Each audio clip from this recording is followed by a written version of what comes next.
muito prazer. Eu me chamo Vinícius e a convite do professor Paulo Góes, eu estou aqui para conversar um pouquinho sobre técnicas de estudo, voltado principalmente para a Semiologia 2, que é a Semiologia agora do terceiro período. Então, para isso, eu fiz uma apresentaçãozinha que chama Como Ser um Estudante de Alto Desempenho em Semiologia. E alto desempenho não é aquele papo de coach, sabe? Mas alto desempenho é aquele estudante que vai sair da matéria confiante e dominando o exame físico, e sendo capaz de executar esse exame físico em algum estágio, no ambulatório e futuramente nos plantões. Então, primeiramente, quem sou eu? Eu sou Vinícius, né? Eu sou da turma 82 e eu tive a oportunidade de ser monitor em 2020 e em 2021. São oportunidades que eu me orgulho muito e me trouxeram muitos ensinamentos, principalmente na maneira de aprendizado. Ou seja, eu tive muito contato com muitos alunos que tentaram aprender as matérias de modos diferentes. E eu conheci muitos erros e muitos acertos deles. E conhecendo esses erros, esses acertos, eu pude notar algumas coisas que vários alunos que se destacavam faziam. E é sobre essas coisas que eu vou conversar com vocês hoje. Mas antes, vamos relembrar por que a semiologia é tão importante. Lembra que a semiologia começa naquele momento que você está na porta do consultório chamando o paciente para entrar. A partir do momento que o paciente levanta da cadeira e já vem caminhando a sua direção, você já começa a executar a semiologia. Você já olha a marcha do paciente, você já olha se ele está corado, se ele está cianótico, se ele está ictérico.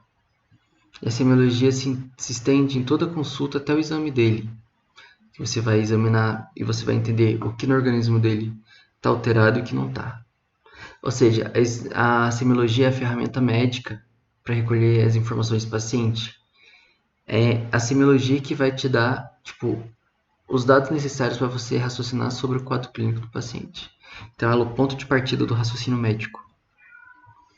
Então, depois de ver vários alunos assim estudando, alguns se dando muito bem, outros se dando muito mal, e estando há 2 anos assim acompanhando o processo de aprendizado deles, eu pensei, se eu tivesse que voltar para o terceiro período agora, como eu faria para me destacar em semiologia? Ou seja, como eu faria para ter um alto desempenho e aprender bem a matéria de um jeito muito bom?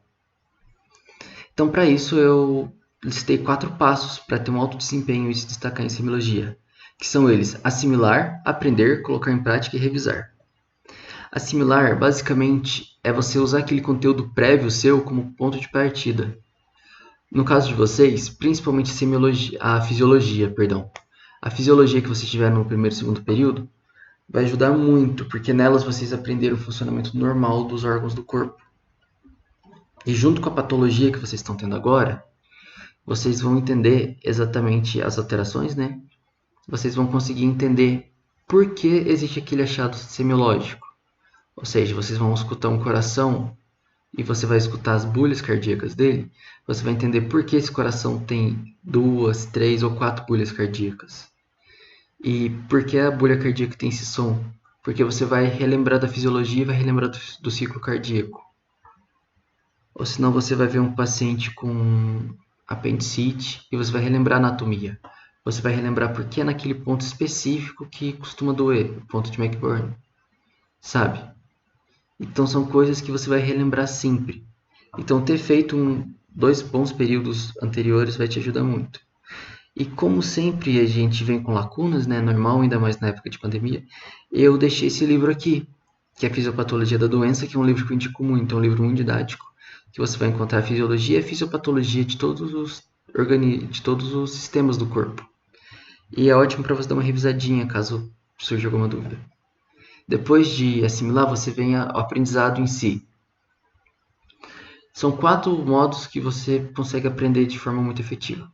Participação ativa das aulas teóricas, ou seja, você vai estar lá, só que você não vai estar lá só para assinar chamada, você vai estar lá para aprender, chegar no horário, prestar atenção, sabe, fazer perguntas, tentar raciocinar ao máximo e tentar aproveitar a aula teórica ao máximo. Por que aproveitar a aula teórica? Porque a aula teórica é o ponto de partida, ela que vai te dar a base para a leitura de livros.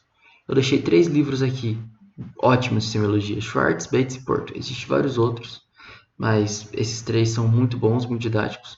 Eu estudei pelo Schwartz, na minha época de estudante, e recomendo bastante. Leia os três e ache qual você mais se identifica. E depois de participar das aulas e ler os livros textos, aqui é muito importante estudar por casos clínicos, porque você vai pegar toda aquela teoria e vai contextualizar ela. Quando você contextualiza essa teoria, ou seja, você estudou o exame físico abdominal, agora você vai estudar os casos clínicos, ou seja, você vai estudar como que é a semiologia da apendicite, da colicistite, da pielonefrite, da pancreatite. Então, quando você junta tudo isso, você vai... Agora, além do conhecimento que você já aprendeu, você vai começar a racionalizar por cima disso, raciocinar por cima disso. E vai te dar uma desenvoltura maior. E esses casos clínicos, esse raciocínio clínico que vai ser cobrado de você, tanto em provas de residência, quanto na vida real, quando você estiver em um ambulatório dando plantão. E também tem a participação das monitorias teóricas, que a gente vai auxiliar em todo esse momento. Que você vai poder trazer falhas pra gente, dificuldades suas, a gente vai poder te ajudar. Ou senão a gente vai poder apontar para você partes mais importantes da matéria ou partes que os alunos costumam ter mais dificuldade e a gente vai ser um reforço. A gente vai ser como se fosse uma ajuda para que você possa ter esse aprendizado de forma mais rápida, sabe? Mais funcional. Depois de participar das aulas, ler os livros, estudar por caso clínico e participar de monitorias, o que espera-se de você, estudante do terceiro período, estudante de Semiologia 2? Espera-se que você domine a fisiopatologia e a semiologia das principais patologias de cada sistema. Ou seja, que você entenda, isso na parte teórica, né? Porque, por exemplo, vou dar um exemplo aqui, um derrame pleural, por exemplo, do sistema pulmonar. Espera-se que você saiba fazer um exame físico que detecte um derrame pleural. Isso é o básico. Mas que você também entenda a fisiopatologia desse derrame pleural e que você entenda por que ele está ocorrendo, que você entenda a patologia, ou seja, o que está alterado no pulmão que está causando isso, dentre as inúmeras causas de derrame pleural. Desse modo, você não vai estar estudando para a prova, tá bom? Você vai estar estudando para a vida. E como você está fazendo um estudo muito completo, obviamente você vai sair bem nas provas. Depois que você assimilou e estudou, você vai colocar isso em prática, ou seja, toda aquela teoria, todo aquele raciocínio que você criou, você vai botar a mão na massa. Você vai, sabe, você vai realmente aplicar isso. E quando você aplica, facilita a tua aprendizagem. Tudo que você aplica, você não esquece. E é o melhor jeito de não esquecer. Para isso a gente tem as monitorias práticas, participação de estágios e ligas. Eu sei que no terceiro período eles ainda são escassos, mas aproveite as oportunidades. Acompanhe médicos que são parentes, amigos. Ou, se não rolar nada disso, examine familiares. Examine a vozinha, a tia, o tio. Eles vão adorar. E depois que você assimilou, aprendeu e colocou em prática, o próximo passo é não esquecer, né? Você tem que revisar. E para revisar, sempre é indicado praticar o exame físico, sempre que possível. Nos próximos períodos vocês vão ter ambulatórios e estágios. Faça um exame físico bem completo, pelo menos algumas vezes, mesmo que o paciente já tenha um diagnóstico. Mesmo que seja um diagnóstico cardíaco, faça o exame físico neurológico, pulmonar, abdominal. Muito bem feito. Isso vai ajudar muito, muito mesmo, para que você sempre relembre o exame físico, a técnica semiológica. Isso na parte prática. Na parte teórica, eu, quando era estudante de Semiologia 2, eu usei flashcards, ou seja, são cartões frente e verso que você faz uma pergunta e do lado de trás você escreve uma resposta.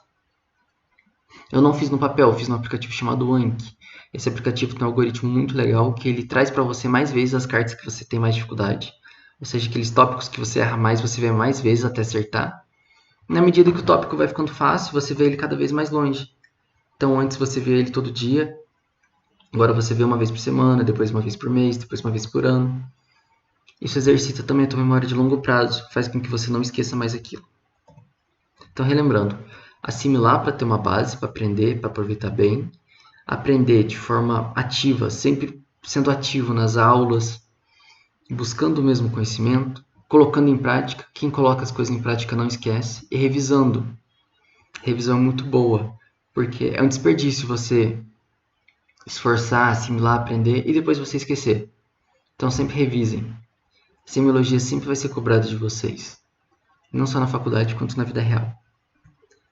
Eu deixei essa frase do Osler, né? sobre a importância tanto da prática quanto da teoria, né? Que ver paciente sem ler livro é como navegar sem mapa, ou seja, você não sabe o que você está vendo, você não entende se aquilo é normal ou não.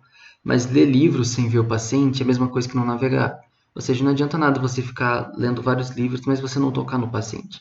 Então, ache o equilíbrio, estude a teoria, mas também toque no paciente, veja ele. Pode ter certeza que se você fizer tudo isso, você vai ser um estudante que tem uma capacidade semiológica de alto desempenho, ou seja, você vai conseguir fazer um exame físico muito bom, você vai conseguir raciocinar os achados semiológicos. Isso vai contribuir para que você se torne um bom médico no futuro. Era isso que eu queria falar para vocês. Eu agradeço muito a atenção, desejo bons estudos e um ótimo semestre letivo para vocês. Caso alguém tenha alguma dúvida, eu deixei aqui o meu Insta para contato, tá? Pode mandar lá a solicitação, eu respondo com o maior prazer e vou ficar muito honrado em poder ajudar, seja em alguma pergunta ou seja em alguma parte teórica. Era isso. Muito obrigado.